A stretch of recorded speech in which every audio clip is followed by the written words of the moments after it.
ايه؟ عايز ايه مني تاني؟ جاي تتكلم معايا ليه تاني؟ في حاجة يعني؟ في حاجة عايز تقولها؟ أو في حاجة عايز تعملها أكتر من اللي أنت عملته؟ ابعد عني، الله يصلح حالك. الله يصلح حالك، بعيد عني. وأنا لا أختك ولا أنا أعرفك. اه، خلصت كلامك؟ خلصت كلامي. انت مش حاسه باللي عندي؟ حاسة باللي عندك إيه؟ حاسة باللي عندك إيه؟ هو أنت مش عايز تفوق؟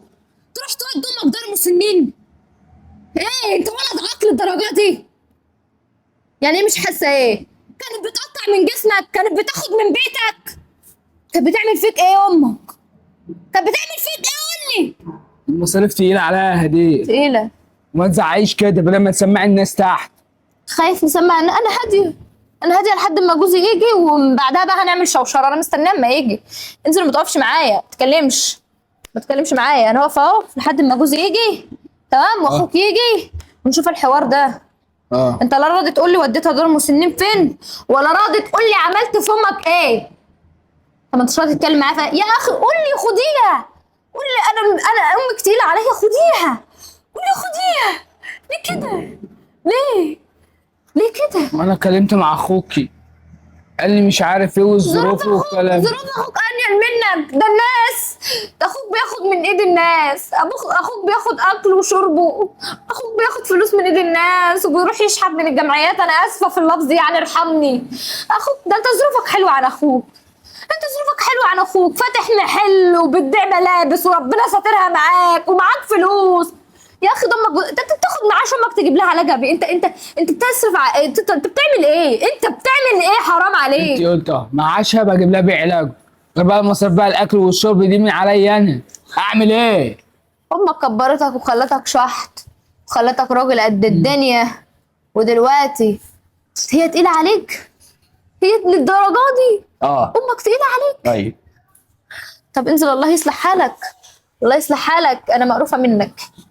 انزل ينتقم منك. حسبي الله ونعم الوكيل فيك. انا مش مسامحاك والله العظيم. هقف قدام ربنا وهقول مش مسامحاك. انزل عما اخوك يجي وجوزي يجي هنتكلم.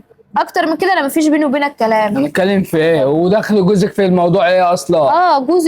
جوزي اللي بيحبها اكتر منك. جوزي اللي يعتبر ابنها مش انت. جوزي اللي حنين عليها مش انت. خلاص ما دام هو حنين قوي ياخدها عنده. هنشوف انت وديتها فاني حته وهنجيبها وناخدها عندنا. ومش هنخليك تشوفها تاني. وانت تفكر ان هي تبقى امك تاني، من بعدها انت تنساني وتنسى امك. انت تنساني وتنسى امك. ولما اخوك احمد يجي شوف اللي انت عملته بقى، ده هتبقى فيها مشكله كبيره وما نشوف هيعمل فيك ايه. اتفضل شوف انت رايح فين، ما تتكلمش معايا، سكر الكلام يلا. وانا مش هتكلم مع حد اصلا مع تاني. تمام. خايف ليه من اخوه؟ مش عارف ان هيسفلت بيك بلاط الشارع. لو انت لو انت ما انتش خايف كان زمانك واجهت اخوك. كان زمانك اقترحت عليه يا اخويا دم تقيله عليا، خدها تعيش معاك. خديها يا اختي. مش ان انا رايحه اوديها دار مسنين واعمل الكلام ده كله من دماغي وعادي كده. عادي. طب ما تهدي عليا شويه، ما انتوا واخدين غسيل امك كده ليه؟ ما تهدي عليا شويه. هديت. في عندك رد؟ انا عليا دي متلتله ومش عارف اعمل فيها ايه. هي امك هي اللي موقفه حالك؟ مش موقفه حالي. ده ربنا بيكرمك عشانها يا ليل الاصل يا واطي. ربنا بيكرمك علشانها، ربنا بيرزقك علشانها. انزل. مش مقروفه اقعد في شقتك اصلا. افضل اقف انا لحد ما يجوا. انا مقروفه منك من مراتك ده. حسبي الله ونعم الوكيل فيها. هتلاقي هي اللي مقروفه منها، تغير لها من تعمل لها من تلبسها. انا اللي بعمل لامك كل حاجه. واستخسرت تشيلها. ده انت هتقف قدام ربنا كده اهو وهتتحاسب. ربنا هيحاسبك على اللي انت عملته في امك. قلبي وجعني. انا لو قادره اعيط انا تعبانه. قلبي وجعني بسبب اللي انت عملته. انزل ينتقم منك. انزل بقى مش طايقه اشوف وشك. انزل كتك القرف. حسبي الله ونعم الوكيل فيك، وحسبي الله ونعم الوكيل في كل واحد بيبيع امه وبيسيبها بعد ما تربيه كده وتخليه شحط وتخليه راجل ملو هدومه وفي الاخر يرميها. اللي من غير ام حالته تغم.